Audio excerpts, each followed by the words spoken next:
دوستان عزیز، از همه شما خواهش در نوار، هرچند که نواری ما ارزش لایک شما رو ندارد، لایک مانید تا که دیگر برادرایی که در مهاجرت هستند به همین خیلی کارات دست میزنند احتیاط شوند و با خبر شوند که از پشت همین خیلی کارهایی که آنها کرده استند شرمنده و شرمسار میشوند. صداهایی که شما در اول دیدید متاسفانه نوارهایی هست که ما در یوتیوب نمیتوانیم گذاریم. برای این نوارها را دیدن تنها شما چیکار میکنید؟ در کامنتاریا سیلک این تلگرام کانال ما هست. داخل کامنتاریا میشویم و داخل همان سیلکی که ما گذاشتگی هستیم با رنگ کبوت هست، داخل همان میشویم و از تلگرام کانال ما همین نواری که ما تنها صدایش را گذاشتیم تماشا کرده میتوانید. و جوانهایی که در روسیه هستید، در غربی هستید، کار و فعالیت دارید، از سحر تا بگاه عذاب میکشید، گرمی را گرمی، سردی را سردی نمیگویید. پدر و مادر شما از شما چی امیدها دارد؟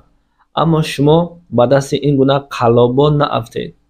امروز صحیفه های دخترای جوان را میکشند. بعضی از همان قلاب‌های روز با شما صحبت میکنند، صحبت های عاشقانه، و بعدا شما را دعوت میکنند، میگوید در فلان جا وا میخریم. شما میروید، شما را دستگیر میکنند، شما را مانند سگ عذاب میدهند. یک نوارش را دیدیم، هرچند بخشش که سخنهای ما کمتر بلندم رود، یک جوانی تاجر را دستگیر کردند، در وانه نشاندند و پیشاب خود را به او دادند تا که او بنوشد. از این دیده شرمندگی می شود. وقتی میگوید از کجا هستی، میگوید از تاجیکستان. یک شخصیت نام ملت ما را، دولت ما را پست میکند.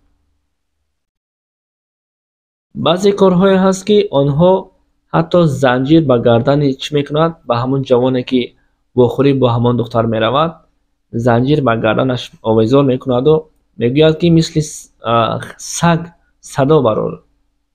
به خدا ای بای وقتی که مردی به ناموس ما مردا این ویدیوها را تماشا میکنیم، باورتین اولا افسوس که همه عیب، همه نقصان، همه گناه عیب ما صادر شده است. کمتر از همین کارهایی که آنها نسبت شما میکنند شرم کنید. از این دیگه شرمندگی نمی شود. برای همین ویدیو را پورا تماشا کردن، سبب اصلیش را فهمیدن، چقدر که گفتیم داخل تلگرام کانال ما میشویم، در آنجا نوار با صدایش هست. متاسفانه یوتیوب ادالت میکند، از همین سبب ما در یوتیوب گذاشته نمیتوانیم. و جوانهایی که به همین کارها دست میزنید احتیاط باشید. شما را شرمنده میکند، شما را قلبان چنان کارهایی میکند که باورتید باز هم قدر آبروی احترام ملت تاجیک را در دیگر جاها پس میکنید. آنها نمیگوید که فلانی، بلکه میگوید تاجیک اسمتریتی. برای همین احتیاط باشیم، برای آنها با ما دوست نمیشوند و نخواهند شد. خدا نگهبان شما باشد.